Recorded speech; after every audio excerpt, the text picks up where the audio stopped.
In this video, I'm going to show you how to divide by factors of 10. So in the previous videos, I was talking about taking a number, let's say the number's 45.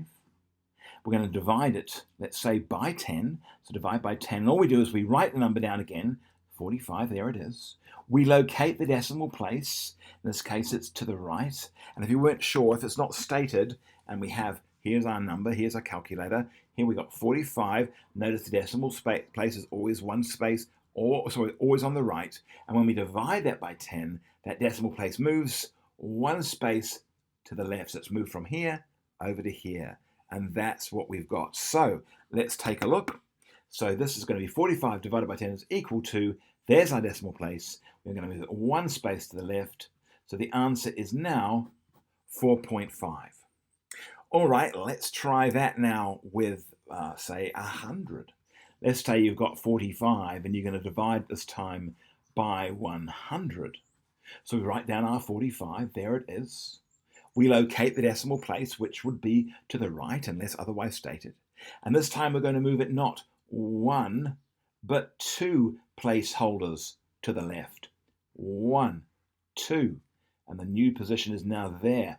Now, if it's at the front and I've got a point, generally speaking, we would put a leading zero. You don't actually have to have a leading zero, but it is convention, and there's certain situations where you probably wouldn't. For example, in statistics, if you're, say, dealing with p-values or r-values or something like that, you probably wouldn't, but generally speaking, in general mathematics and especially arithmetic, you would put a leading zero. So 45 becomes 0.45. All right, let's do the same thing with 45. This time, let's divide it by 1,000. There it is. So I'll write my 45 again, locate the decimal place. There it is, just to the right. And I'm going to now move it 1, 2, 3 values. The decimal place, 1, 2, 3 values to the left. Here we go. 1, 2, 3. There is its new position. I'm going to fill in the space with a placeholder, and I'm going to place a leading zero at the start. Again, leading zero not entirely necessary, but in the traditions of arithmetic, we would normally have a leading zero. Certainly calculators do that for you, so here it is. So let's say you've got 45. Here's our 45 again. 45, we're going to divide it by 1,000, and we push equals, and the decimal's gone 1, 2, 3. There's the new position, and it places a leading zero at the start. All right, let's make the number a decimal number this time. Let's make the number 0.00027, and we're going to divide that this time by 100. Here we go. So divide that by 100. We're going to write the number down. Here it is.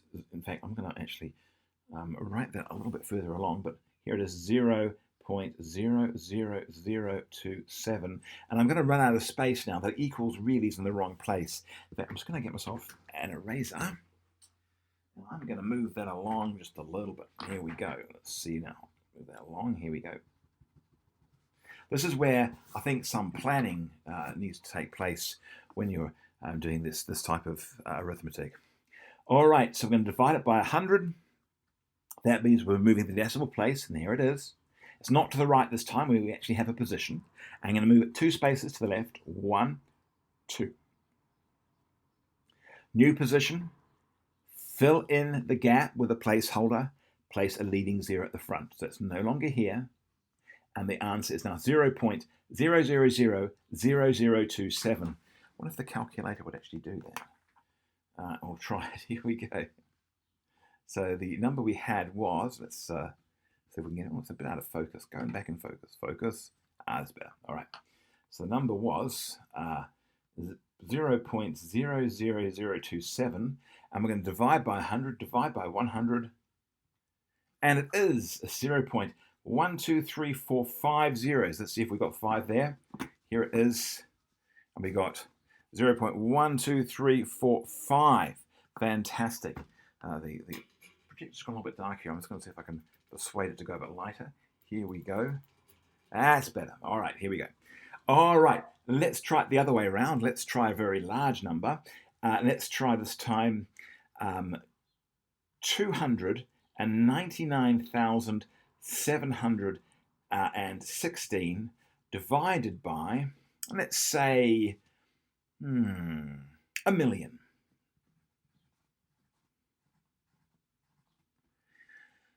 All right, let's see what happens now. So that's going to be equal to, and I'll write out the number again. So it's 299,716. The decimal place, of course, because it's no nominated decimal place, like it's not actually given one like over here, it's going to be at the end here, so it's going to be right there. And we're going to move it to the left. How many spaces? 1, 2, 3, 4, 5, 6. Always corresponds to the number of zeros you've got in the thing, the divisor being the thing you're dividing by. All right, so let's move it now 6. So here it is, 1, 2, 3, 4, 5, 6. So it's now positioned just before the 2 with a leading 0. So it's no longer here now, and that would be our answer. All right, folks, I hope that makes sense. Key, by the way, when you're dividing and you're counting the number of spaces, you're not counting the numbers, you're going the places in between the numbers each time. All right, I hope that's useful.